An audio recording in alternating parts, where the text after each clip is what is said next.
Mestre Guibeira, como sempre faço, respeitosamente peço as suas bênçãos, rogando ao astral superior, em especial aos mestres ariânicos que nos assistem, ao Caboclo, alguns sete ondas, ao Xangô, sete cachoeiras, a senhora Jureminha, ao Pai Moçambique, ao Exu, Senhor das Sete Poeiras, que possa, mais uma vez, nos acobertar com as suas vibrações de paz, de luz, de esclarecimento, e que essa tarde possa ser uma tarde proveitosa, que nós possamos compreender um pouco mais acerca da realidade do mundo espiritual. Sua bênção, meu Pai. Benção Cananti, benção a todos os filhos da Casa do Caboclo Sete Ondas, benção a todos os amigos, irmãos, que nesse dia possamos realmente ter assuntos positivos, como sempre, e através desses assuntos positivos, esclarecer, dirimir dúvidas, enfim. Apesar de a gente não ter o contato dos nomes, mas,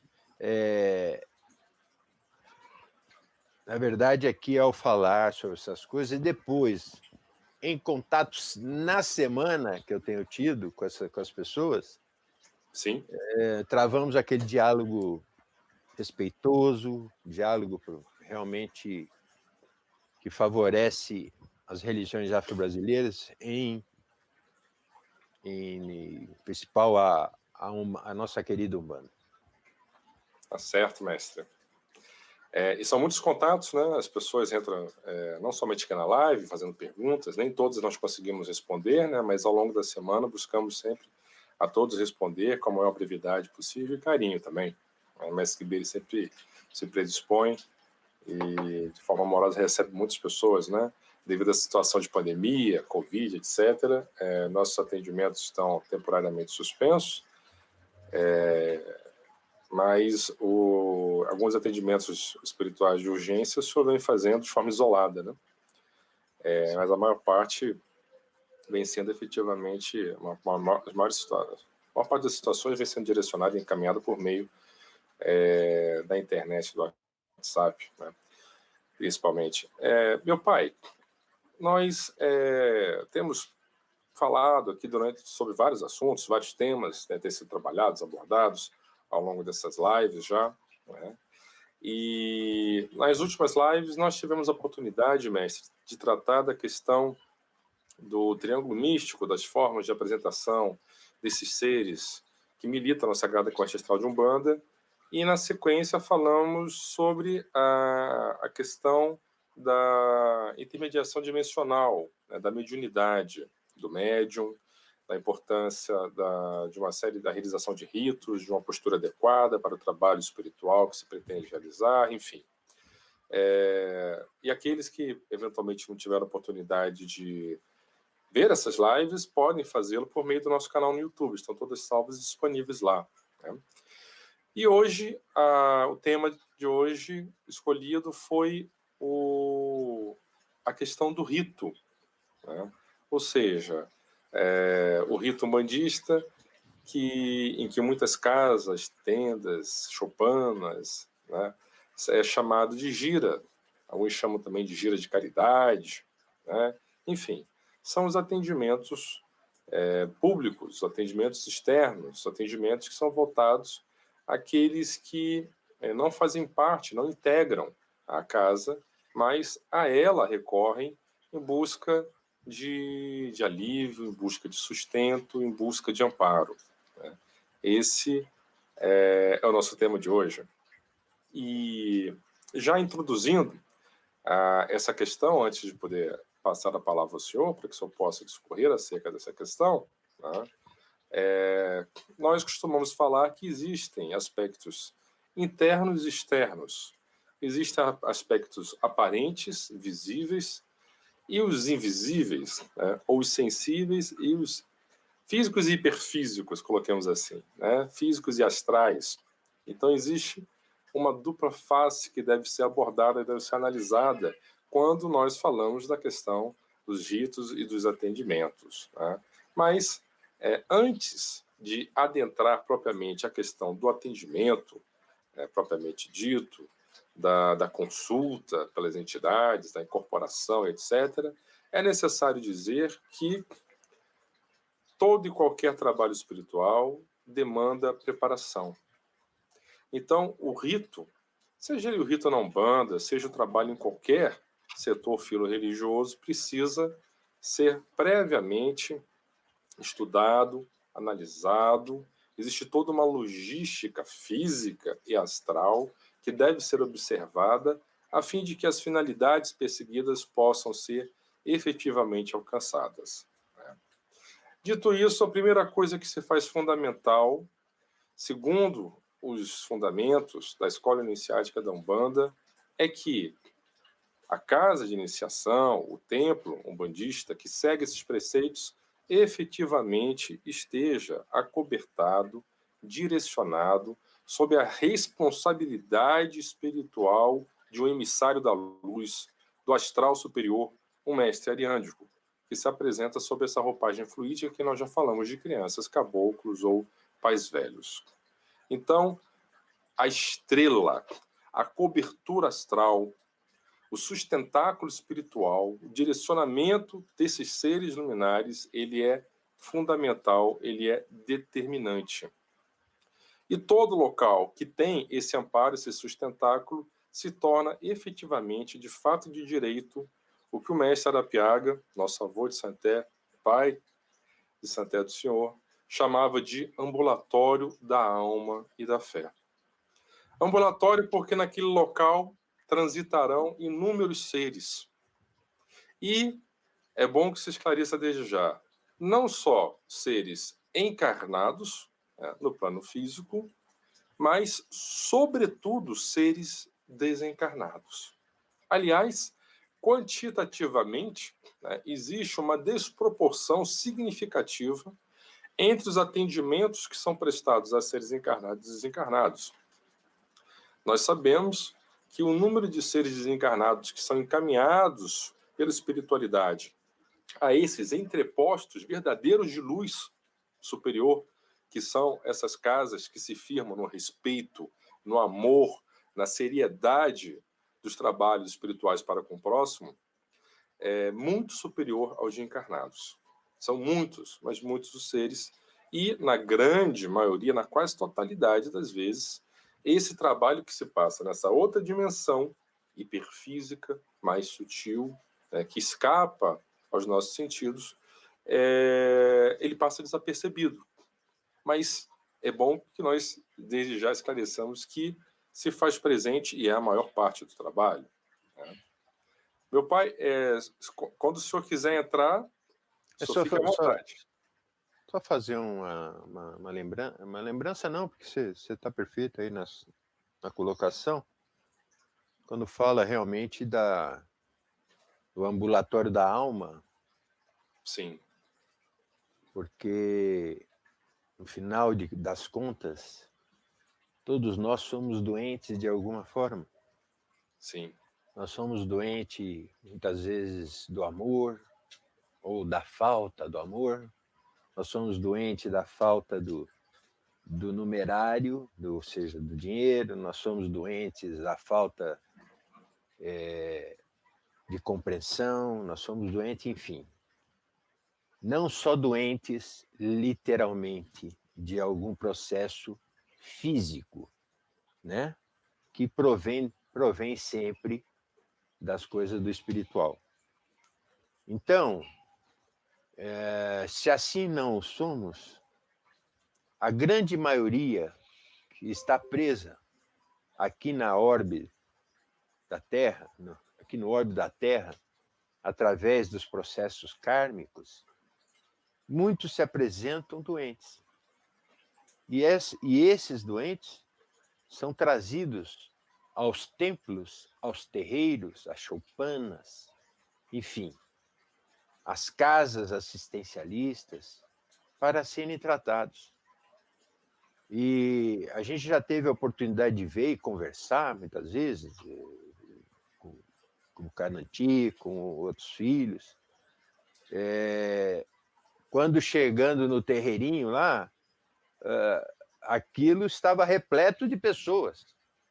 e sim, pessoas desencarnadas, e todos eles passando como se estivesse num atendimento público, passando por entidades e fazendo seus devidos tratamentos, né? Porque muitas vezes as pessoas, e eu, só para lembrar de uma live que o Cananti fez aqui na sexta-feira com, com muito sucesso, com muita sabedoria, ele falava também sobre essas coisas que as pessoas têm dificuldades espirituais, e essas dificuldades prendem essas pessoas em determinadas coisas, ou assuntos, ou em pessoas, né? Então elas são tratadas. O caboclo atende num determinado momento fisicamente e continua o seu tratamento, o caboclo, o preto velho, a criança, o Exu, continua o seu tratamento a posteriori. Por isso que muitas vezes, quando a gente chega lá, tem essas situações e muitas vezes através do sono, que a gente fala um sono reparador, mas vamos até e é lá para mesmo. ajudar o trabalho que assim é solicitado. Mas vamos, É, vamos é a continuar, meu filho. continuidade, né? A continuidade dos trabalhos iniciados no rito, Isso, na verdade, antes mesmo do rito se iniciar propriamente dito, né, como nós veremos, e que tem sequência com o trabalho ininterrupto, diuturno da espiritualidade superior.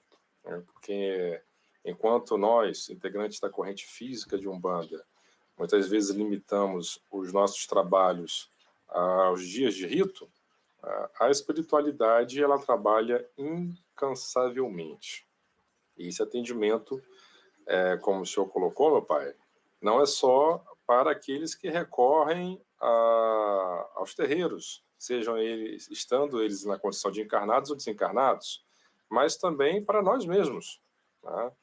sim, O com senhor certeza. uma vez colocou para nós que ao acendermos uma vela e iluminarmos, né, nós também nos iluminamos.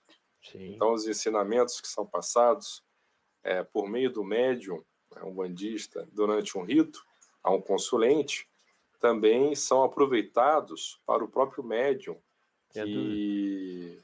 que está ali realizando esse papel de canal, de intermediário, né, promovendo essa intermediação dimensional.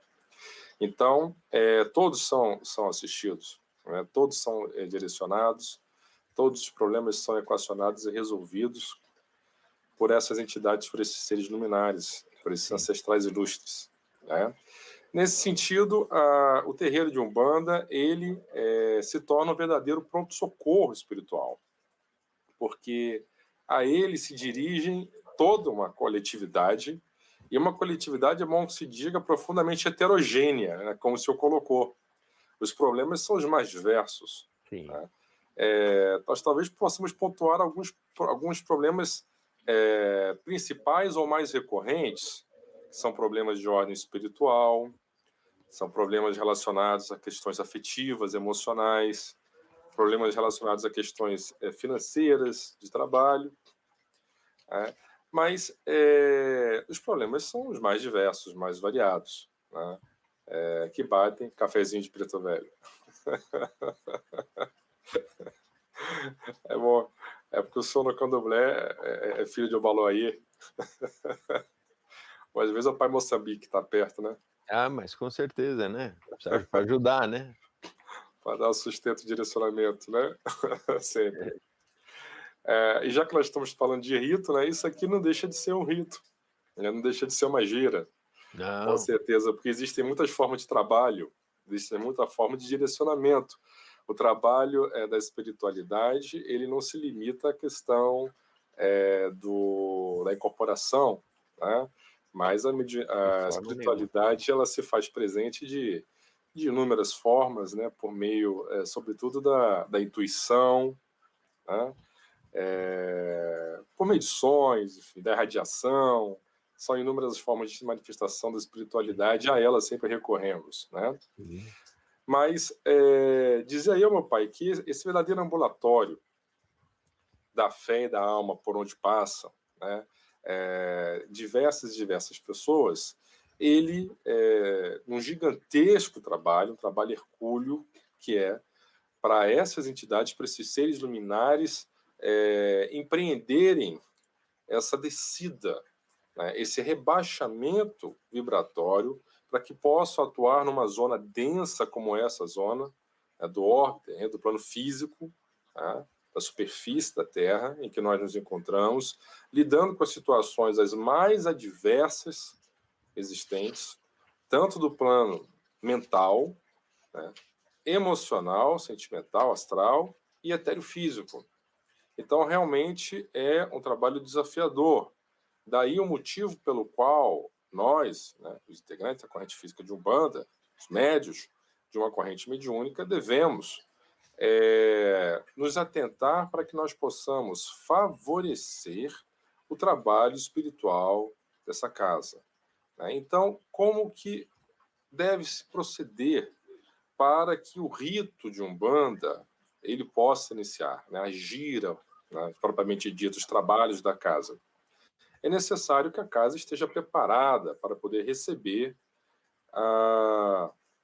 essas entidades e esses seres, sejam os seres luminares que vão direcionar os trabalhos, sejam os seres que estão em busca de luz e esclarecimento, que para lá serão encaminhados, né? Isso se faz por meio de uma preparação. Então, nós chamamos essa fase embrionária, essa fase inicial, preparatória do rito, propriamente dito, né, de um rito de higienização, do rito de limpeza, uma limpeza que é não só física, mas também astral. Lembrando que existe uma inter-relação entre as dimensões, entre o plano mental, astral e etéreo-físico. Existe uma contraparte. É por isso que se diz que está em cima está embaixo, que está embaixo está em cima, né? Então, é necessário que o ambiente ele esteja devidamente organizado, devidamente limpo, purificado, para que o trabalho da espiritualidade superior ele possa se dar efetivamente e da melhor forma possível, né? Eu me lembro das palavras do senhor, né? O senhor sempre falava que as coisas do astral inferior cheiram mal, enquanto que as coisas do astral superior, né, Sim, têm um bom odor. exatamente. Então, isso se revela, né, isso se revela também no cuidado, na atenção, no carinho, no grau de responsabilidade e comprometimento dos filhos de uma casa, né, dos membros de um templo umbandístico para com ele. Então, se nós queremos ter contato com coisas superiores, é necessário que nós tenhamos a devida postura, porque a espiritualidade superior ela é profundamente organizada. Existe organização e planejamento para todos os trabalhos realizados, a fim de que a finalidade perseguida possa ser alcançada da melhor forma possível. E eles não se coadunam com desorganização, despreparo, falta de atenção, enfim. Isso não tem correspondência, né, com esses aspectos. De modo que, eventualmente, se esse tipo de coisa começa a ocorrer dentro da casa, essas entidades acabam por se afastar, né? E o afastamento, veja, o afastamento é por conta de uma questão de perda de afinidade. É o que nós chamamos da lei universal das afinidades. Afim atrai afim. Então, se eu tenho uma casa organizada, se eu tenho uma casa limpa, e quando nós falamos em limpeza, nós não limitamos a falar em limpeza física, né?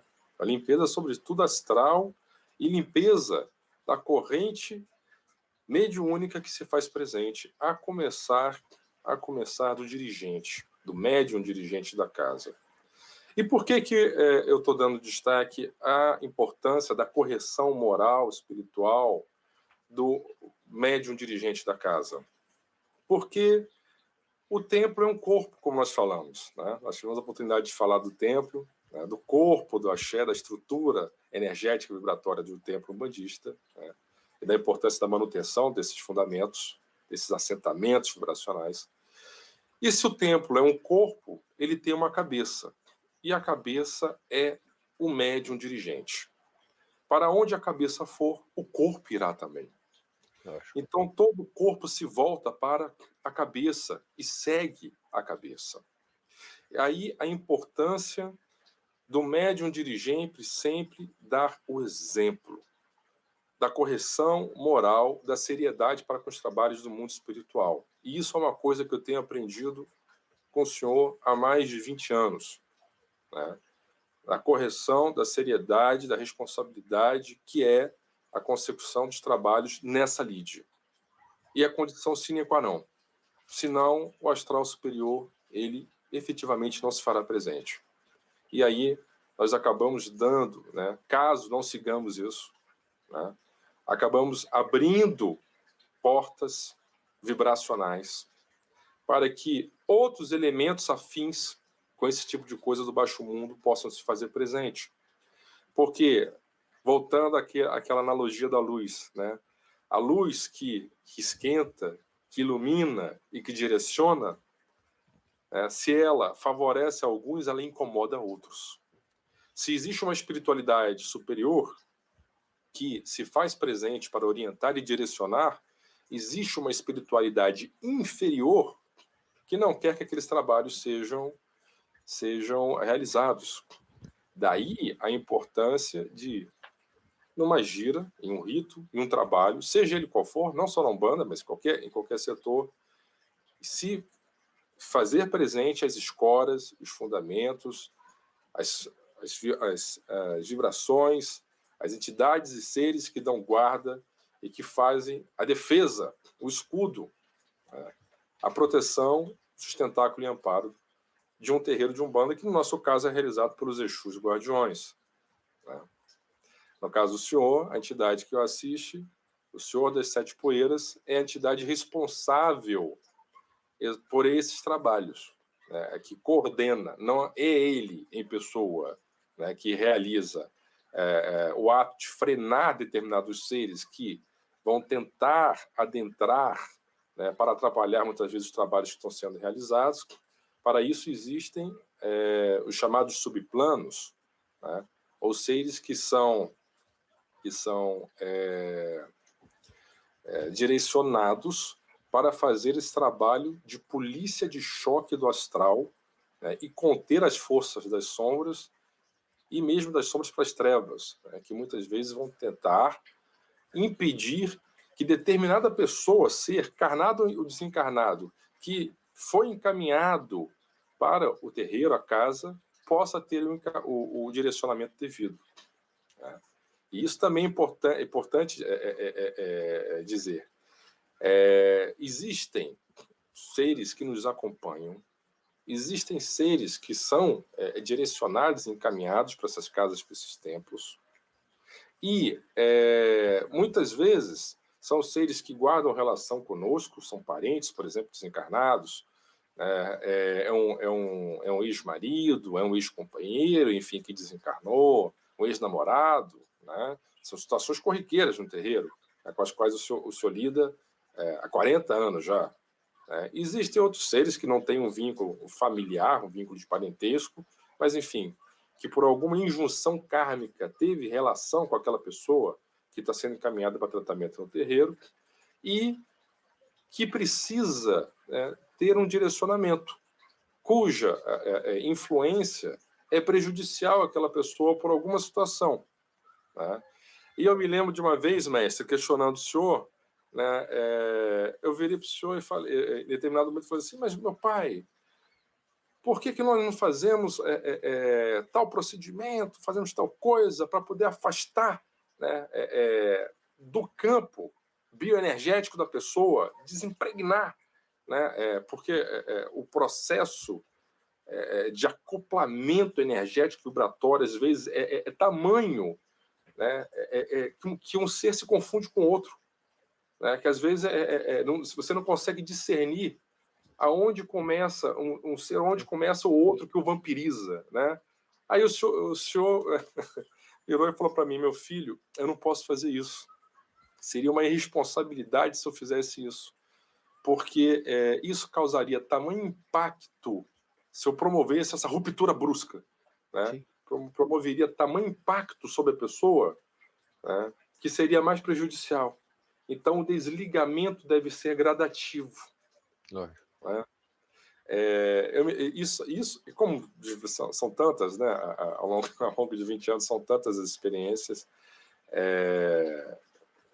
experiências com as quais Experiências mesmo. Aqui é um verdadeiro laboratório, né? Um laboratório de almas, né? Cada rito é um rito. Isso é uma coisa impressionante, enriquecedora, que cada rito é um rito diferente. Né? Nunca você tem 2 ritos iguais, idênticos um ao outro. Né? Assim como os casos também. Né? Cada caso, cada pessoa é uma pessoa, né? Com uma situação diferente, com um histórico diferente, né? Um quadro kármico diferente. E daí, mais uma vez, a importância de você ter efetivamente o astral superior ao seu lado para poder dar o direcionamento devido a cada um desses casos. Senão, é um desserviço não somente à pessoa, né, que recorreu ao templo, mas também ao próprio médium. Ao próprio médium que, sem um amparo devido, estará comprometendo ainda mais a sua situação. Deixa eu aproveitar aqui só um detalhe.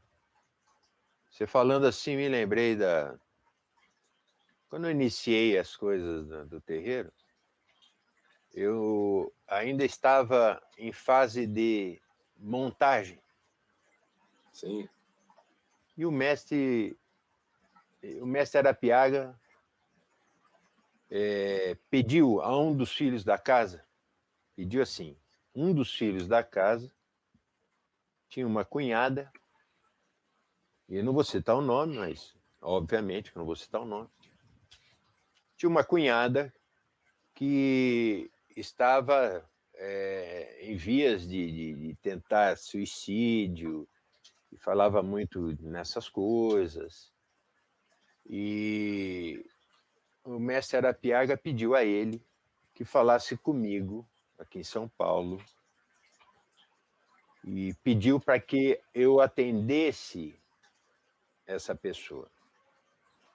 No primeiro instante, eu pensei comigo, trabalho já começa nesse nível de dificuldade, né? A pessoa está tentando o suicídio ou está pensando em suicídio, obviamente que não é fácil. E isso aparece, já deixo claro a todos, que isso aparece de várias vezes, você sabe bem disso, Guilherme, você já teve a oportunidade de ver várias pessoas Sim. que no terreirinho chegam em busca de soluções para essas dores. Sim. Eu me lembro que, no primeiro instante, a pessoa tinha uma desconfiança, vamos dizer assim, em relação, não à minha pessoa, mas em relação às coisas em si. Pessoa que quer se matar, por exemplo, lógico que não vai acreditar que a vida continua, porque se a vida continua, o que adianta ela se matar, né? Então, por motivos óbvios. E eu me lembro que ela se fechou de uma forma que eu, consultando, falando, conversando, e eu falava, eu preciso ver uma brecha para poder adentrar nas coisas dela e ela acordar. Isso tudo passando na minha cabeça. Estava lá o filho do santo, que, não é, que era irmão também meu irmão de terreiro, né? Tava a esposa, tava tudo lá. Certo. E eu falei para ela, num determinado instante, aliás, falei para ela, não, num determinado instante, se apresentou ao lado dela uma senhora. Uma senhora. E eu achei interessante que ela vestia uma roupa que me lembrou uma roupa que eu vi num trabalho, assim, como é que se fala? Não é projeção. Fala aí. Desdobramento, O viagem astral? desdobramento através do sono. Sim. Eu vi seus 7 ondas e ele me levou até um local e a gente estava tratando uma determinada coisa como se fosse um hospital, um grande hospital. Sim. Gozado que eles vestiam aquele tipo de roupa. E quando eu via aquela senhora que se apresentou, ela estava com aquelas vestimentas. E eu olhei para ela e eu falei para a moça que estava ali presente. Falei, você as suas avós são falecidas? E não me lembro agora se ela falou, tem uma falecida, ou as duas eram falecidas, mas eu falei, não, mas você se dava muito bem com uma delas.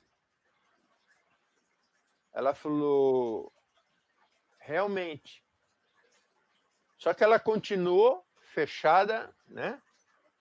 Totalmente naquilo.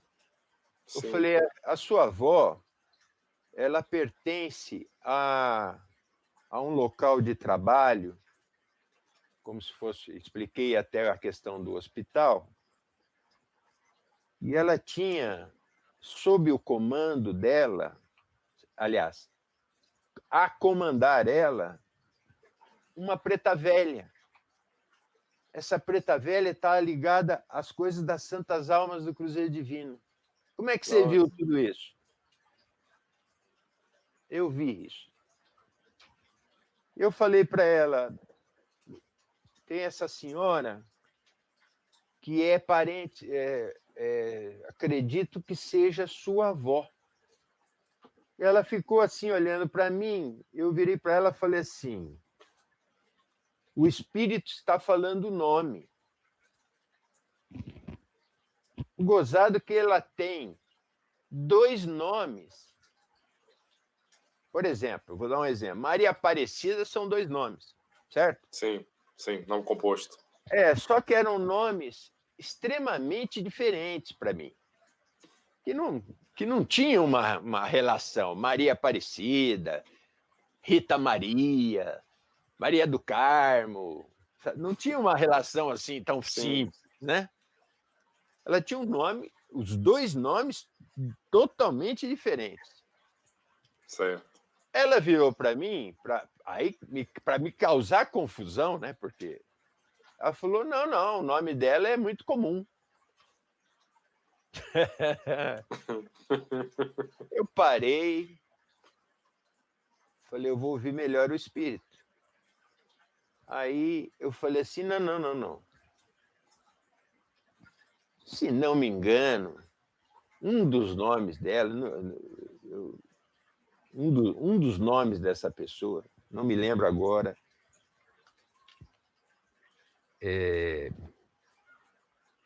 se não me engano, falou assim, era Virgínia Rita Virgínia, era um nome, eu tô apenas colocando talvez um outro nome aqui, para você ver que Só para exemplificar. Sem você falar para mim, eu vou colocar o nome da minha filha dessa maneira, se eu tiver uma filha. Não vou pôr esse nome, porque é um nome que parece 2 pessoas, né? Duas pessoas. Duas pessoas. Uhum. E quando eu falei isso, naquele exato momento a pessoa se Desarmou. deu aquele choque nela Aquele baque. e ela se emocionou. E eu falei, olha, ela é assim, assim, assado, expliquei como era. Fisicamente, astralmente, né? Astralmente. Sim, sim. Desta maneira, eu consegui abrir a pessoa e começar a conversar da realidade do espírito, daquilo que somos em essência e que continuamos. E que o tratamento já estava sendo iniciado pela própria avó. Sim. Certo? Já existia Então, um rito, então. isso estou aqui novamente até arrepiado de lembrar dessas coisas, porque foi a primeira pessoa assim que o mestre pediu, porque o mestre falava para mim assim, meu filho, eu vou te mandar um monte de gente. Mas se ela piaga. Sim. E eu vou te mandar, todo mundo que quiser falar comigo sobre as coisas da Umbanda, tanto é que eu mostrei isso da outra vez, se não me engano. Aqueles coisas do WhatsApp, né? Das mensagens que o mestre mandou para o senhor. Sim. E ele me mandou gente do Uruguai, mandou gente da Argentina. Ele fala com meu filho lá. E assim foi. E assim continua. Aquelas pessoas viraram amigas. As pessoas que consultaram comigo viraram amigas, enfim. Eu só citei isso, obviamente, para exemplificar aquilo que você está falando na questão dos tratamentos que são possibilitados. Só que ela precisava de uma chave, de uma abertura no campo psíquico dela, para ela poder saber, não sei nem como está hoje a pessoa, mas naquele momento exato, ela se abriu a uma nova realidade. Ou uma realidade que existia e que ela não queria aceitar. Sim. Sim. Aquelas pessoas que eu falei aqui, pode ser que estejam me ouvindo e sabem que isso foi exatamente desta maneira. Foi exatamente dessa maneira. Tanto é que quando saímos para conversar com a irmã da moça e com o cunhado da moça, que os dois eram filhos de santo do mestre Arapiaga, a moça falou assim para mim, ela contou o caso lá, né, a que eu tinha atendido, ela falou, gozado, que há muitos anos a gente não falava nessa avó. E no carro, vindo para cá, nós falamos dessa avó. Coincidentemente. A avó já estava presente. Vamos lá que o tempo urge.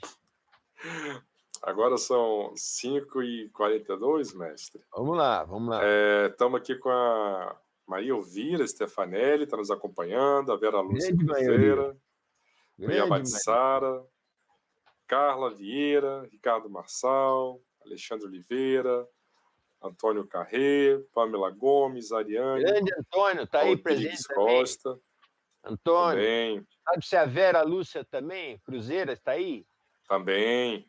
Amiga, tá presente. Grande amiga, irmã também, Vera Lúcia Cruzeira, Antônio Cruzeira, são irmãos de coração. Sim. A Pamela Ariane, a Aracibava, Yabilitã, Eluci Borges, Elane, o Arapuã, enfim. Todos os irmãos queridos, Ana Nascimento. Se eu esqueci de citar algum aqui, por favor, já recebo as minhas escusas, né? O nosso irmão Yabatsara, inclusive, estava lembrando aqui uma frase costumeira do mestre Arapiaga, né, que falava acerca do rito, da gira de Umbanda, né, dizia que os ritos eram verdadeiros pronto-socorros espirituais, né, os terreiros eram ambulatórios, e que aqueles que estavam na corrente, que integravam a corrente mediúnica, né, na verdade, também estavam em tratamento, né, e um tratamento intensivo, um tratamento ininterrupto. Ou seja, Verdade. todos somos doentes, de alguma Aquilo que o senhor falava, né? Aquilo que o senhor falava. Isso. Todos nós temos uma série de desequilíbrios, né, de desajustes a serem tratados. E esses desajustes são todos abordados, tratados, direcionados pela bondade, pelo amor, pela misericórdia dessas entidades, esses seres luminares, né, que se fazem presentes e vão atuar nos respectivos organismos, né? A gente falava sobre, até mais cedo, meu pai, sobre essa questão do rito, da Umbanda, né? E aí falávamos sobre a questão da importância da preparação, como o rito, na verdade, ele começa muito antes do dia, né, pelo qual está marcado. Então, a espiritualidade superior, para poder preparar, né, os trabalhos de uma casa, inicia vários dias, já com vários dias de antecedência, né, um processo de preparação, de direcionamento, né, de equilíbrio, de harmonização do ambiente, verificar... Pois não, meu pai. Não, só quero colocar uma coisinha, um detalhe. Sim. Lógico que para a maioria das pessoas que participam em determinadas casas, sim, eles vão no dia do rito, põem a sua roupa, acham que vão incorporar a entidade vai fazer, cumprir minha obrigação, fiz a minha caridade, que eu acho horrível a questão do termo em si, né? E se dá por como cumpriu a missão. E cumpriu a missão. Como se fosse aqueles que passam a semana inteira, chega no domingo, vão na missa, assiste lá a missa, pronto, cumpriu a missão religiosa, né? As coisas na Umbanda acontecem um pouco diferente. As coisas na Umbanda iniciática acontecem muito diferente. As coisas na Umbanda requer um sacrifício constante, diário. Quando eu falo assim, olha, já se passaram 42 anos. Quantas vezes eu estive de pé, incorporado, atendendo, quantas vezes indo aqui ou acolá, fazendo isso ou aquilo, e quantas vezes, enquanto as pessoas saíam para bailes, para baladas, para as festas, enfim. E eu ficava nas minhas coisas, lógico, por convicção, porque eu não tinha vontade de nada daquilo, então eu estava fazendo aquilo que eu gostava, aquilo que eu tinha certeza que eu tinha que fazer, né? Sim. E eu vejo que as pessoas hoje em dia têm uma convicção muito pequena e a fé menos ainda, porque elas logo, se não der certo determinada coisa, ela já descrê, ou se precisou fazer uma determinada, olha, eu não vou no rito hoje porque eu tenho uma festa para não sei o quê. Eu tenho uma festa de um parente, eu tenho uma festa de não sei o quê. Quantos aniversários eu passei em gira? Quantos aniversários eu passei numa encruzilhada, tendo que resolver, o mestre pedia, ou o mestre estava presente, ou ele pedia, estava lá para resolver determinadas coisas. Então, rito de Umbanda precisa, quando fala em Umbanda, principalmente a Umbanda iniciática, precisa de um desprendimento e é full time, como vocês gostam de falar. É um processo full time, que o espírito não espera, não. Vamos lá, Guilherme. Vamos lá, meu filho. Não, mas esse paralelo que o senhor fez, meu pai, do rito, né, com a vida, ele é fundamental e, inclusive, foi exatamente a noção, a ideia apresentada pelo mestre do senhor, a nossa avó de Santé, o mestre Arapiaga, na sua obra, Fundamentos Herméticos de Umbanda. Ele compara o rito de uma gira de Umbanda com a própria vida, né, com a gira da vida. Perfeito. Né? Então, quando nós falamos que as entidades que atuam na Sagrada Corte Astral de Umbanda se apresentam sob a roupagem fluídica de crianças, caboclos e pais velhos, né, nós estamos fazendo também, ao falarmos do trabalho dessas entidades, dos ritos, né, por elas desempenhados, das giras de criança, caboclos e pais velhos, estamos falando também da gira da vida, porque as entidades que se apresentam sob a roupagem de crianças, né, evocam o início da vida, né, a infância, assim como que as entidades que se apresentam sob a roupagem fluídica de caboclos evocam, por sua vez, a fase adulta, e as entidades que se apresentam sob a forma de pais velhos, a terceira idade, a senilidade, a idade avançada. E eu vou corroborar com você. Sei que vamos cortar assim. Nós estamos fazendo essa forma assim, porque fica. Né? Se for descrever o rito, você pega e lê o rito, né? E pronto. Mas eu vou corroborar com isso para dizer o seguinte: todo rito remete a um mito. Remete ao mito. Mas que mito é esse? Se você fala em início, meio e fim, eu estou falando da vida, obviamente. Sim. Né? Nascimento, infância, a fase adulta e a fase senil ou da velhice. Esses aspectos, principalmente, remetem a um mito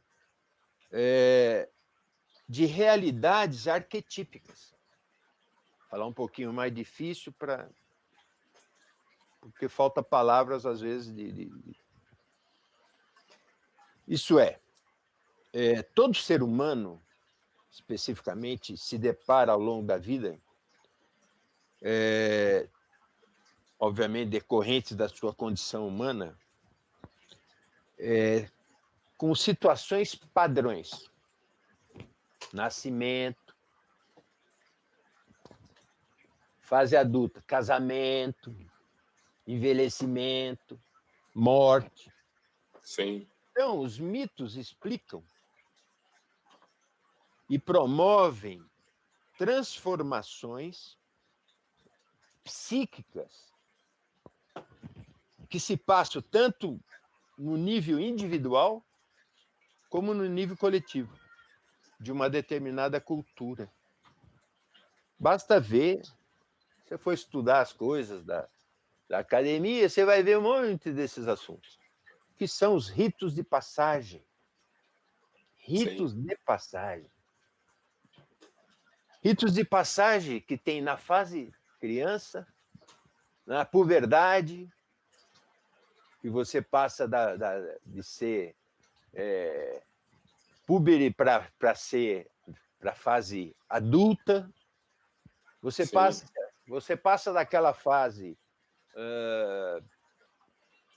quando adulto, você vai buscar uma companheira ou um companheiro. Você tem aquela fase de casamento, de conhecimento, namoro, noivado, tem todo esse processo. Essas coisas pertencem aos aspectos do mito. O mito destas mesmas situações de passagem. Por isso que eles chamam de rituais de passagem.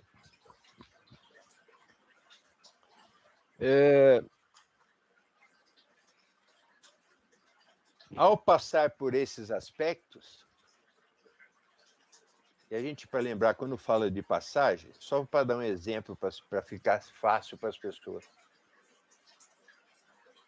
Por exemplo, você conhece o Guilherme, o Guilherme já é casado. Ele conheceu uma moça. Essa moça ele começou a namorar. Um dia ele foi apresentar aos pais, ou melhor, foi conhecer os pais da moça. Depois ele foi apresentar aos pais, ou seja, como se fosse aquelas coisas antigas, né? Vamos falar assim, que hoje em dia é um pouco mais bagunçado, né, a coisa. Mas vamos dizer dessa maneira. Você vai voltar no seu assunto, Guilherme? Eu só estou colocando algumas coisas sim. Só para a coisa depois encaixar. O Guilherme fez desta maneira. Então teve um momento antes onde se fizeram vários acordos. Já que você é um advogado, vamos falar dos contratos, dos acordos. Você acordou com a moça que você a amava e ela amava também, que você gostaria de constituir família, enfim. Você fez uma série de coisas. A família pediu do Guilherme algumas coisas, a família dela. Ah, Guilherme, você trabalha, você vai ter condição, não sei o quê, tititi. Se fosse lá em outras culturas, você ia ter que pagar determinados valores, né? Enfim, tem todo um processo, cada cultura de uma forma. Depois o Guilherme, num determinado instante, tal dia casou. A esposa com ele casou e a esposa teve todo um ritual de passagem, que foi o casamento. Ou seja, está vendo que vem? É um processo. Sim. Teve o ritual de passagem, o casamento. Chegou no final do casamento, eles foram embora. Teve um ritual de transformação. Qual a transformação? No caso do casamento, a moça deixou e o Guilherme também deixaram de ser solteiros, passaram a ter, no caso da mulher, o nome do marido, por exemplo, e foram viver uma vida a dois. Antes o Guilherme era um. A namorada do Guilherme era um.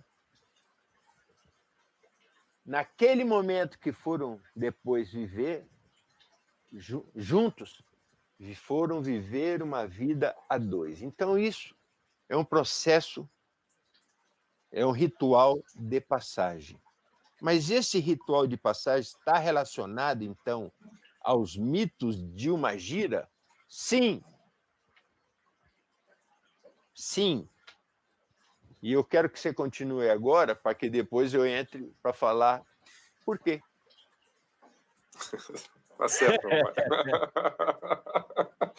Tá bom. Parece que nós combinamos, mas eu tenho que, nesse momento, fazer dessa maneira para que a coisa tenha esses ganchos que você fala, para mim, tem uma representação, e eu tenho que fazer a amarração aí. Nós não combinamos.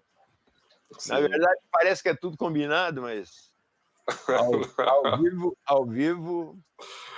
O combinado é o tema. Né? O tema vai ser tal coisa. Agora, como o tema vai ser trabalhado... Tem que sair da cabeça, né? Tem que sair da cabeça. Aí a coisa vai fluindo aqui. Né? É verdade. Nossos guias protetores, que nós sempre rogamos a eles, né? O direcionamento. Mas o que eu acho muito bonito, né, nas coisas da Umbanda é esse paralelo, essa noção de harmonia, de equilíbrio entre micro e macrocosmo, né, entre as realidades, entre os seres espirituais, carnados e desencarnados, e a própria natureza e o cosmos. Né? Então, tudo na vida tem essa mudança, essa passagem que o senhor falou. Os ritos de passagem, na verdade, são próprios do próprio universo, do próprio cosmos. Né? O cosmos em si, né, é um grande ritual de passagem. Todos nós, seres espirituais que animamos a matéria, estamos de passagem por aqui. Né? Tudo passa, tudo é transitório. O movimento é uma realidade. E o movimento ele é cíclico, como que espiralado. Né?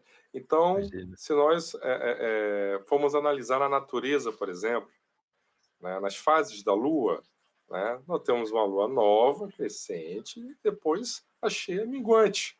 Né? Então, existe um crescimento, depois você tem o esvaziamento. A mesma coisa das estações do ano. Né? Se você tem a primavera, o início das coisas, né, com a evolução no verão, outono, depois você tem o fim, o encerramento de um ciclo com o inverno, né, e a retomada disso tudo. Assim é o ser humano, que nasce, cresce, se desenvolve e morre. Né? Esse mesmo processo tem com as plantas, da semeadura, né, com o crescimento da árvore, a frutificação, né, e depois o ressecamento. Né? Então você encontra esse processo cíclico de nascimento, desenvolvimento, depois retrocesso, essa fase minguante, né, no reino animal, vegetal e mineral, né, esse processo cíclico. E a gira de Umbanda também reproduz a vida, né, com as crianças, no início da vida, os caboclos, a fase adulta, né, e os pais velhos. E o Charles Oliveira, inclusive, perguntava, né, isso seria a inocência de criança, a pujança de caboclo e a sabedoria de pai velho? É isso, Charles. Né? A inocência que as crianças trazem, né, ou seja, o amor puro, né, a alegria, a sinceridade, a pureza que eles evocam, que eles trabalham, os arquétipos, como é que ele falava, guardam relação com essa fase da vida. Né? Assim como a pujança que você se refere é a fortaleza moral de Caboclo, é o poder de realização de coisas positivas, né, que Caboclo traz, que é próprio da fase adulta. Assim como a sabedoria de pai velho, só é sábio aquele que vivenciou, que experimentou uma série de coisas. Né? Então, por isso que essa forma de apresentação de pai velho está associada à terceira idade, né? à senilidade. Se fossem as estações, né, do ano, ao inverno, ao ocaso, se fosse o horário vibratório do dia, à noite, né, de 9. Né? Então, existe uma inter-relação entre todas essas coisas. Né? Talvez as pessoas nunca tenham feito essa associação, esse paralelo, essa analogia entre as giras de Umbanda, a gira de criança, caboclo, pai velho, e o próprio movimento do planeta, né, de rotação, a alternância que existe, esse processo cíclico, né? Porque tudo é movimento, como tudo é luz, tudo é som. São três grandes realidades, que é o tríplice caminho, que nós falamos em tantas e tantas lives, né, que inclusive dá o nome da casa que o senhor hoje preside e dirige os trabalhos, a ordem iniciática do tríplice caminho. Né? Então, a grande gira cósmica. Né? A gira de Umbanda, na verdade, ela pode ser, então, percebida, compreendida a nível cósmico, né? A nível planetário, né? A nível subjetivo, individual, nós passamos por isso, na gira da vida. Né? E também existe uma correspondência que eu acho interessantíssima, quando o senhor falou do psiquismo, de determinados trabalhos que precisam ser feitos para restabelecer o equilíbrio psíquico das pessoas. Mestre Arapiaga também, ele trouxe esses ensinamentos e aí dividiu a psique humana e ele falava, né, sobre a questão do consciente, do subconsciente, do supraconsciente, né, e ele falava do inconsciente. Porque se nós temos o início, o meio e o fim, o término, né, é necessário que seja feito o link entre os dois extremos, entre o início e o fim. E esse link é realizado na gira de Umbanda por meio de Exu. Seria a quarta fase. Ou seja, depois da terceira idade, depois da senilidade, quando vem a morte física, o desencarne, né, quem é que se faz presente fazendo esse processo de arremate, né, entre as pontas, unindo as pontas e fechando o ciclo? São os Exés que nós chamamos de Exus Guardiões, os senhores do inconsciente, que vão trabalhar esses aspectos. E eu queria, mestres, que o senhor falasse um pouco sobre essas questões. Voltando um pouco ao rito, vamos voltar um pouco ao rito.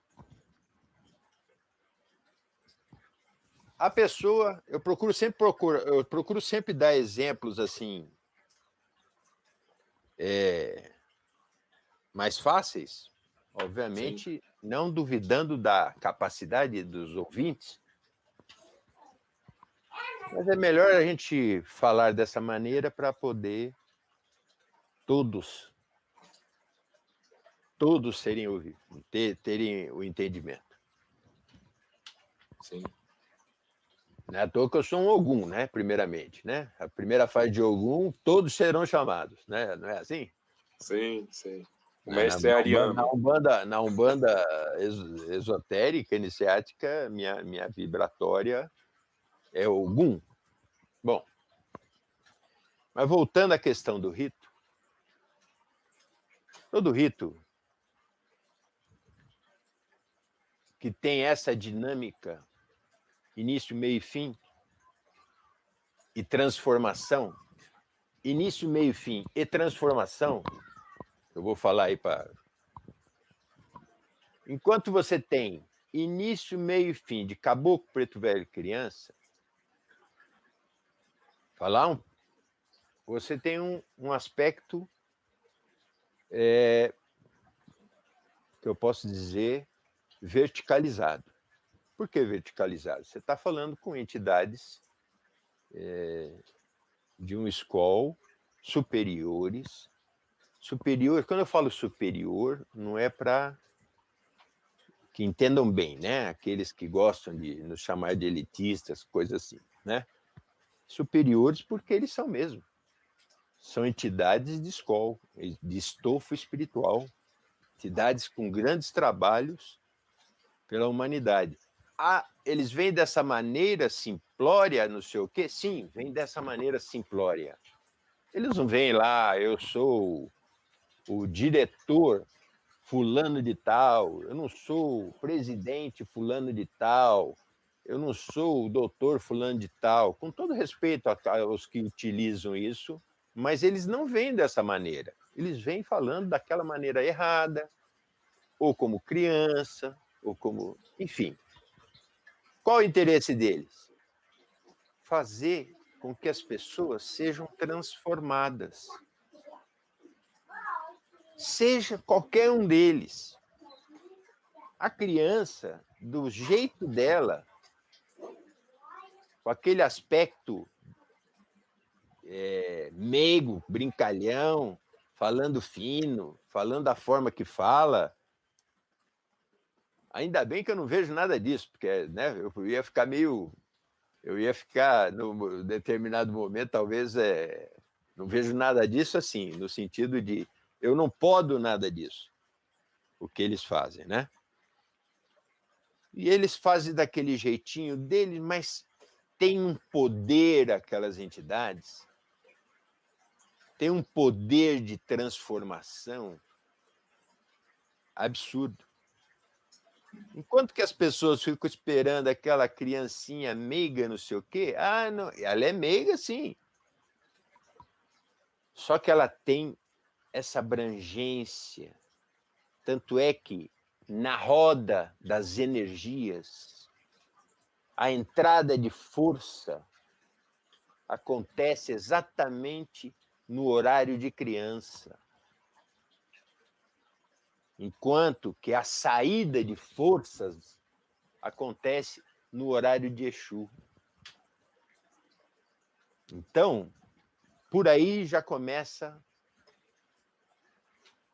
Vai para caboclo, aquela pujança, aquele poder de caboclo, a generosidade, a fortaleza, traz para qualquer um que vai lá, se está meio derrubado, ele imediatamente é reerguido.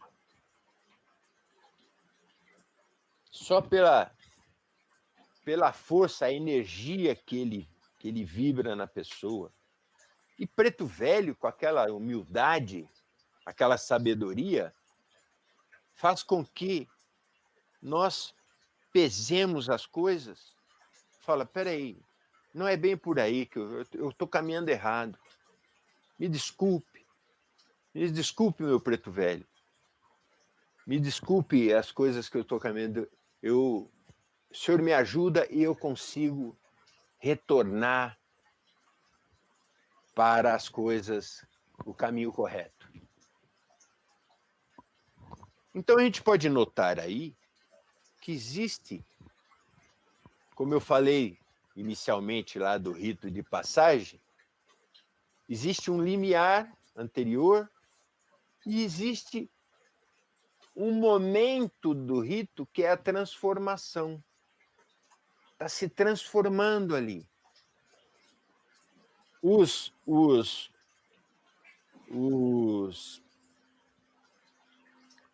pessoal falava em latim, eu vou tentar lembrar. Aqueles que não gostam de sacrifício não do animal, mas tudo que a gente precisa alterar precisa de um sacrifício. Tudo que nós precisamos mudar na vida, nós precisamos sacrificar algo. Em latim eles chamam de sacrum facere. Sacrum facere.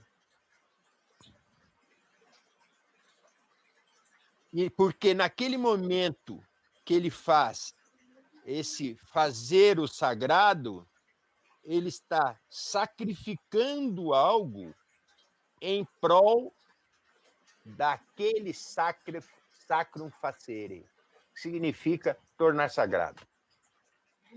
Sim. Quem é que precisa ser tornado sagrado? Obviamente, a pessoa. Sim.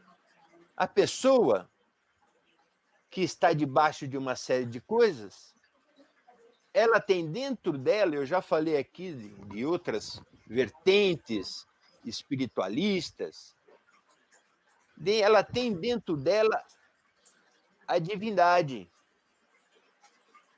Só que está dormindo. Quem? A divindade está dormindo? Naquela pessoa, a divindade está dormindo. Adormecida. Está adormecida.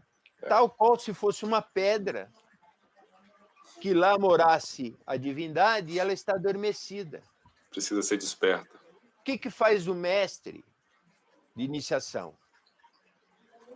Torna sagrado aquele processo através de uma ritualística específica, como se estivesse dando o devido sacrifício. Qual é o sacrifício no caso da Umbanda iniciática? Tem as oferendas densas, as oferendas sutis e as oferendas sutilíssimas. Sim. E ao fazer isso, ele torna a pessoa sacrum facere, torna a pessoa sagrada novamente. Torna a pessoa que tinha num processo imanente dentro dela, imanente, parado, está lá, existe. Ela torna ele transcendente. Olha que bonito. Isso é bonito. Bonito que é verdadeiro. Bonito porque é verdadeiro. Ele torna aquela pessoa, naquele momento, transcendente. E ao transcender, ela sai do lugar comum dela. Velhos hábitos. Sai dos velhos hábitos, exatamente. Sai do lugar comum dela, da Sim. zona de conforto, e coloca ela num outro caminho. O caminho que, se ela percorrer, ela se torna sagrada também. Sim. O rito é constituído, e você vai falar sobre essas coisas, apesar que já temos 1h11, né? Mas vamos tocando o barco. Vamos tocando o barco. E ao fazer isso, meu filho, e a todos que eu estou falando com todos, ao fazer isso, você, por perder esses velhos hábitos, você é transformado. Você passa a ser uma pessoa que pensa diferente. Aqueles pensamentos repetitivos, aquelas atitudes viciosas que você tinha constantemente, passam a ter, em vez de ser um círculo vicioso, passa a ser um círculo virtuoso. Isso, o rito propicia isso, para os de fora e para os de dentro. Não esquecendo isso, para os de fora e para os de dentro. Porque muitas vezes as pessoas acham que, por estar dentro, elas estão a cavaleiro. Ah, não, eu já passei por isso, eu não preciso fazer mais nada, eu não preciso. Não, pelo contrário, como você mesmo falou aí, que o mestre citava, são os internados. Sim. Toca o barco, Guilherme, porque senão não vamos. Se me deixar falar, eu vou falar até amanhã de manhã. Mas é sempre tão bom falar dessas coisas e ouvir do senhor, né, da sua experiência, da sua vivência, essa compreensão diferenciada acerca desses aspectos, dos fundamentos da Umbanda iniciática e da vivência do senhor, né?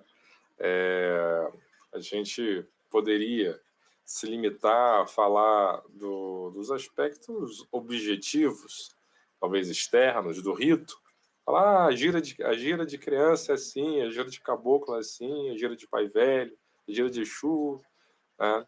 Mas buscamos sair um pouco, né, dessa rotina e abordar a questão do rito umbandista sobre um enfoque totalmente diverso, né, falando da grande gira cósmica, né, do rito da vida, né, da gira do ser espiritual pelo universo astral, né, esse processo de transformação interno a que o senhor se referia, que os ocultistas, os alquimistas chamavam de a busca da pedra filosofal, a capacidade de se transformar o chumbo em ouro, é a transformação interna, é você efetivamente conseguir, como o senhor colocou, sublimar todos esses aspectos que nos prendem durante tantas e tantas encarnações, a mesmice, né? E a mesmice negativa, né?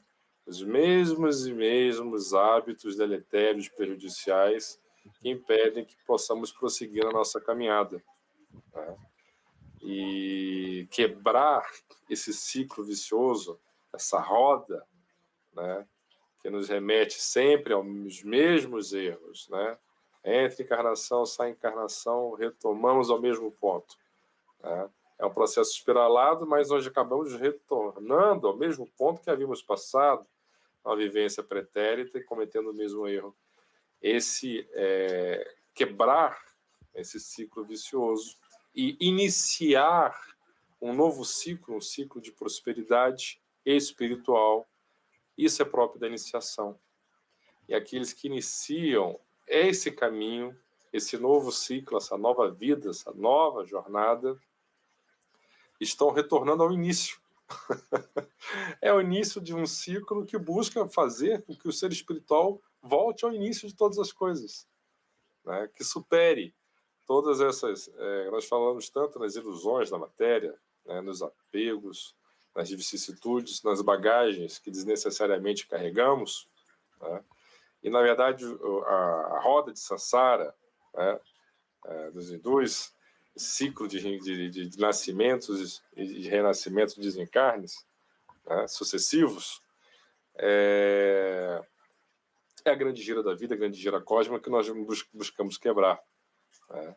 Fazendo cessar esses nascimentos e renascimentos que, quando mal direcionados, né, quando nós não quebramos, né, essa sucessão de erros, acabam nos conduzindo a uma série de dores, de sofrimentos desnecessários que a iniciação ela busca. Eu queria aproveitar, você me fez uma colocação anterior, que eu não adentrei. Pois não, mestre. Será que eu adentrei, sim, de uma outra De maneira? uma outra forma. Você Sim. falou dos Esseias, dos Exus. Dos Exus, né? guardiões. Sim. Senhores do inconsciente. Isso. E que eles vêm, na verdade, revolucionar. Eles têm um trabalho horizontalizado. Sim. Horizontalizado porque eles são ordenanças dessas entidades. Quando eu falei, o trabalho de caboclo, pai velho, tem essa verticalidade. O de Exu tem esse aspecto da horizontalidade, porque ele está lidando com a humanidade. A humanidade. Enquanto aquelas entidades estão pegando as pessoas e jogando para cima, num processo que eu falei aqui, de tornar sagrado, certo? Sim. Estão jogando para cima. Sim, sim. Sacralização. Exu faz com que aquelas pessoas, porque se tem problemas, se tem doenças, tem dores, enfim, sejam quais forem, por serem eles ordenança dessas entidades, eles vão executar determinadas situações. A pedido dessas entidades, obviamente. Se vão fazer assim, a maioria das coisas, das dificuldades, são criações da mente.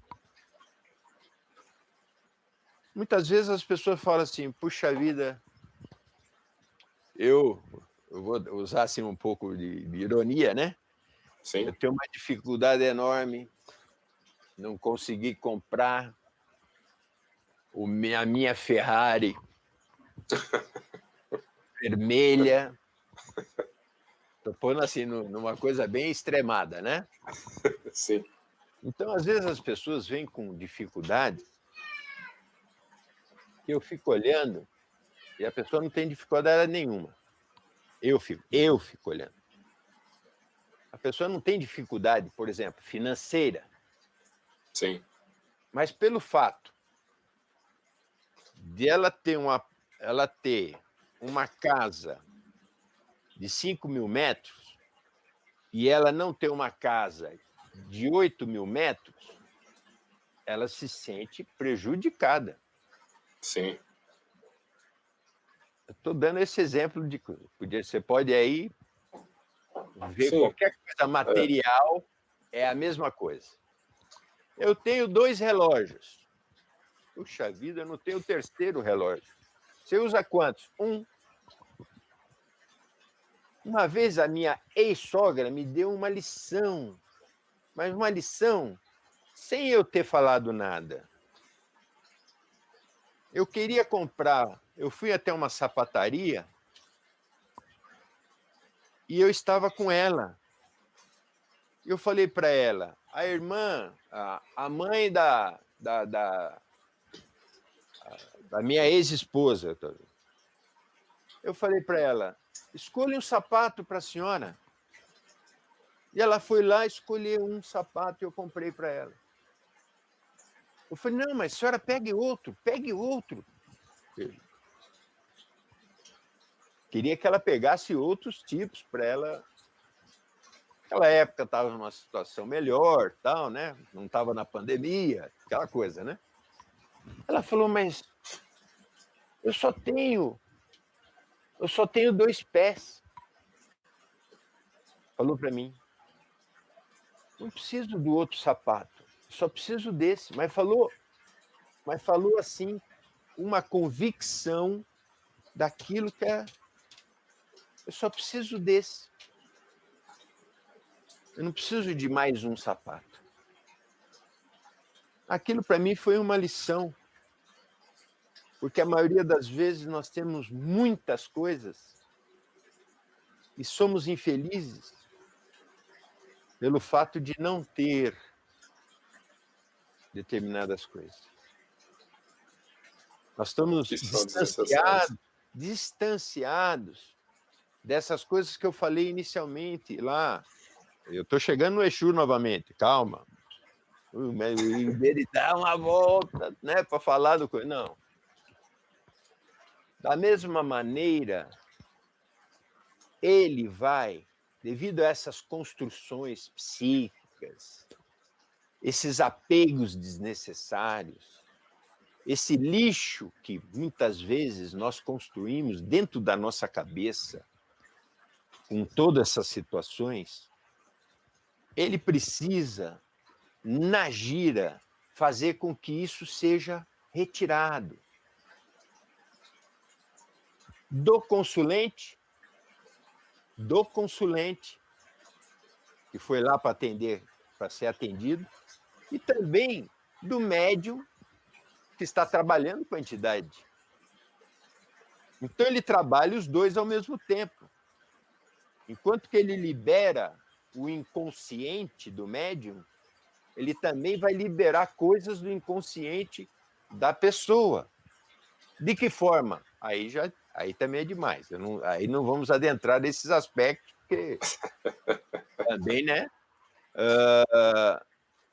Ele vai tirar aquele congestionamento de coisas para tornar a pessoa um pouco mais leve, um pouco mais simples no pensar, um pouco mais simples no agir, um pouco mais simples no sentir. Sim. É assim que funciona. O Exu está na gira para mexer com essas coisas e, óbvio, também para as coisas mais densas, porque às vezes as pessoas não vêm só com isso, vêm com situações que merecem um trabalho mais constante, tanto é que muitas vezes eu direciono determinadas coisas do rito na semana para poder dar vazão àquelas coisas, que eu não vou ter condição de dar vazão na gira ou no rito. Sim, sim. Então, é algo que abrange um trabalho que você sabe muito bem, constante. Por isso que eu falo, é todos os dias, de um jeito, com pandemia ou sem pandemia. O trabalho continuou desde que nós paramos da mesma maneira, só que de formas diferentes. Aliás, em decorrência da pandemia, dos desencarnes coletivos que têm se operado no mundo inteiro, se acentuou sobremaneira o trabalho de espiritualidade. Nós, inclusive, tivemos a oportunidade de publicar um trecho da obra de Mestre Apacani, Mistérios e Práticas da Lei de Umbanda, em que ele previa a ocorrência dessas situações, né, de cataclismas, enfim. E foi com a precisão tamanha, né, que só faltou, até brincava com os irmãos, só faltou colocar Covid-19 lá. Né? Eu chamei esse trecho de escatologia umbandista, né, o mini apocalipse de Mestre Apacani. Tamanha a precisão, né, dos fatos. Meu pai, nós estamos aqui, agora são 18 horas e 28 minutos, né, já estamos nos aproximando de 1h30 de live. Tivemos a participação no chat também de nossos irmãos Marcos Strei, o Paulo Marcos, o Ricardo Marçal, Damião Costa, o Roque Siaco Neto, Charles, Valdir Cassiano, a Carmo Solera, a Batissara, Maria Elvira Stefanelli, enfim. A todos, o nosso muito obrigado por nos assistirem, nos acompanhar e participarem do nosso chat, né? Nós havíamos combinado que procuraríamos reduzir um pouco, né, o tempo dessa live, que estava se estendendo e caminhava para 2 horas, né? Nas últimas lives chegamos a quase 2 horas e meia, né? Então havíamos procurado, para não ficar muito desgastante, seja para as pessoas que nos assistem, seja para o senhor, né? Queríamos buscar reduzir o tempo, de um modo que eu indago do senhor se poderíamos fazer esse encerramento e o senhor fazer as suas considerações finais acerca desse tema, né, do rito na Umbanda, que acabou tomando uma proporção muito maior, né, para além das 4 paredes do terreiro. Falamos da vida, da iniciação, da natureza, do cosmos, da grande aventura, epopeia de ser espiritual na matéria, né? O senhor gostaria, meu pai, de fazer as suas considerações finais, para que pudéssemos encerrar essa live? Pois não. Senão olha, a Adriane Solera está aqui também, meu pai.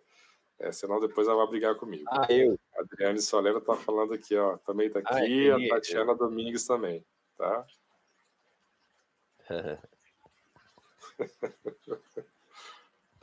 Família em peso, então, pelo que eu estou vendo. Tá, né? Sim. Então, como nós falamos hoje sobre o rito, lógico, falar sobre o rito, você pode falar muitas coisas sobre o rito. Você pode falar de formas diferentes, você pode falar de momentos tanto do atendimento, quanto, por exemplo, podíamos fazer uma live só para falar do propiciatório do rito, quando, né? Mas não é o caso, porque esse é um assunto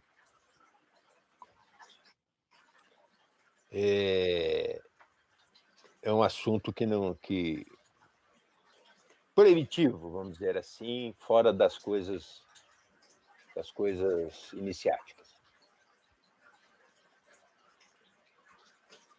Como eu falei, o rito propicia sempre essa manutenção desse mito que chamamos de mito.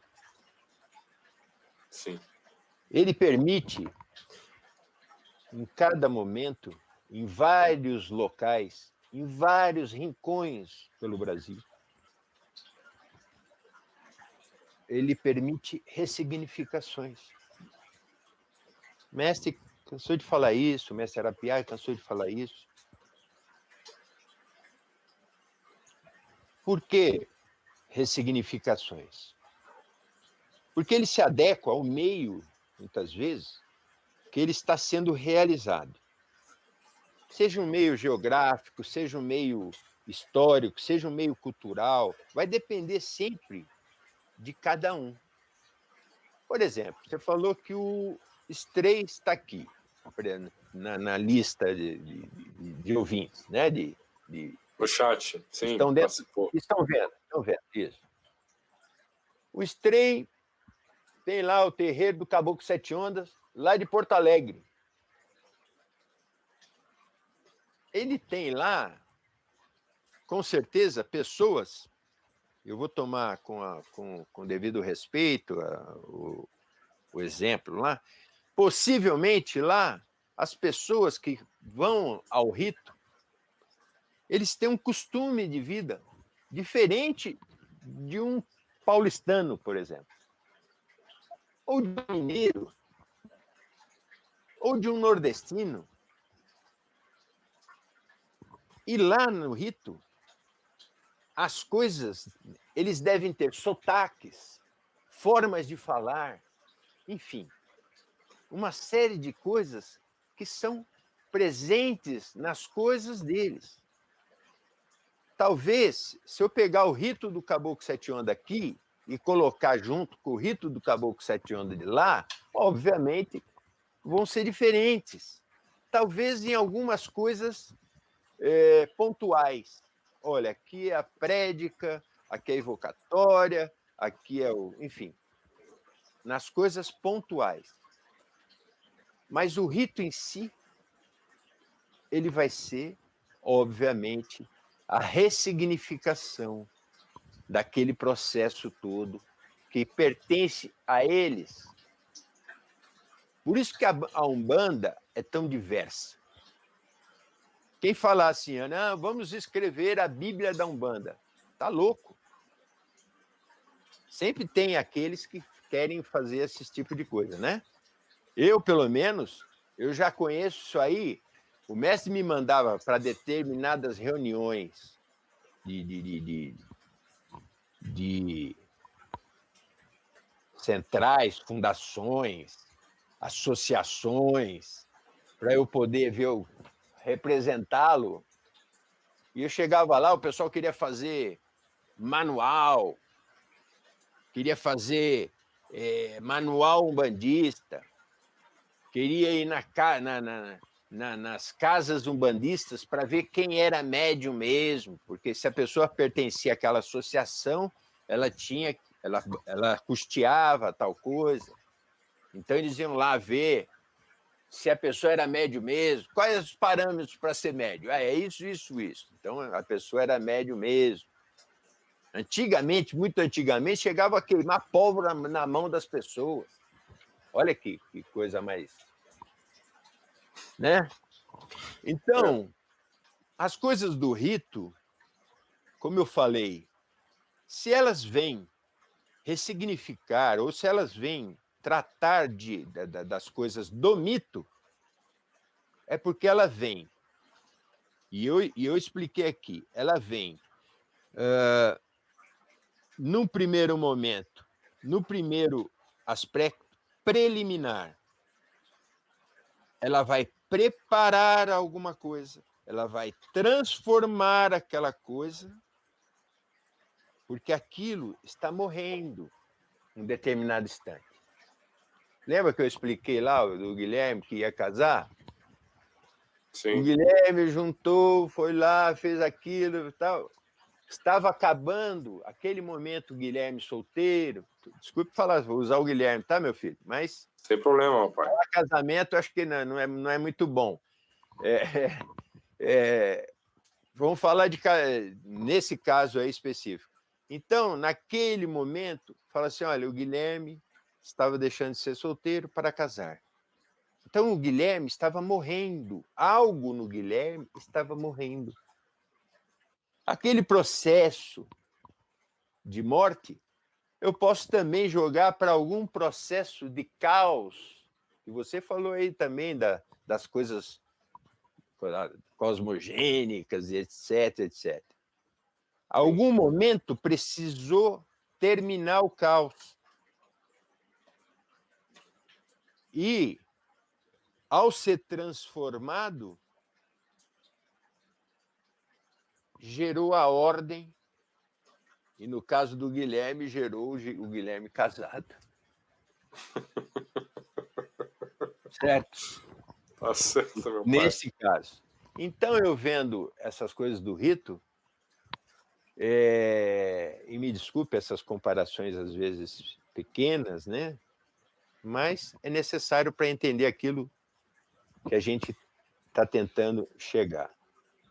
Então, eu fico feliz com a possibilidade de falarmos 1h35.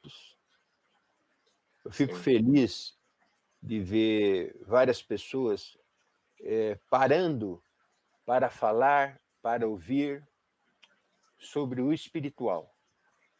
Coisas que muitas vezes relegamos no nosso dia a dia.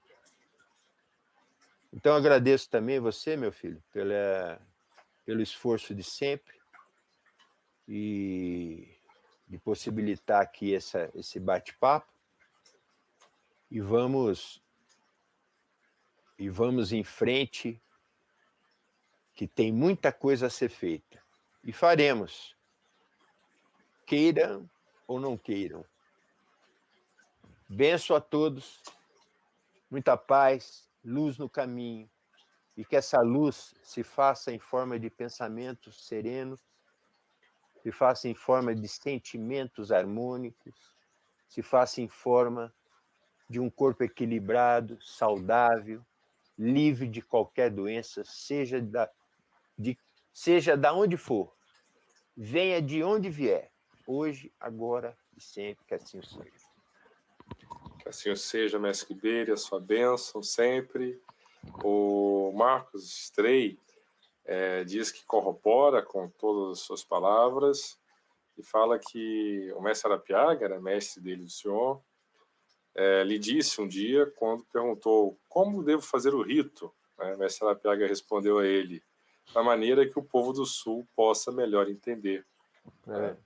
Então nós devemos sempre adaptar a nossa linguagem para sermos melhor compreendidos por todos. E aqui nosso respeito, Que bonito. a nossa admiração por todos os nossos irmãos do Sul, do Sudeste, do Centro-Oeste, do Nordeste, a todos o nosso respeito, a todos que participaram da live. Muito obrigado mais uma vez, mais uma missão cumprida. E domingo que vem tem mais, um novo tema, e que não deixa de ser um desdobramento desse, porque todos os temas estão interligados. A todos, o meu muito obrigado, que tenham um ótimo fim de domingo, um início de semana abençoado, que orixás, guias e protetores possam nos abençoar a todos, como sempre rogo, luz na mente e paz no coração. Maranauá, até domingo que vem.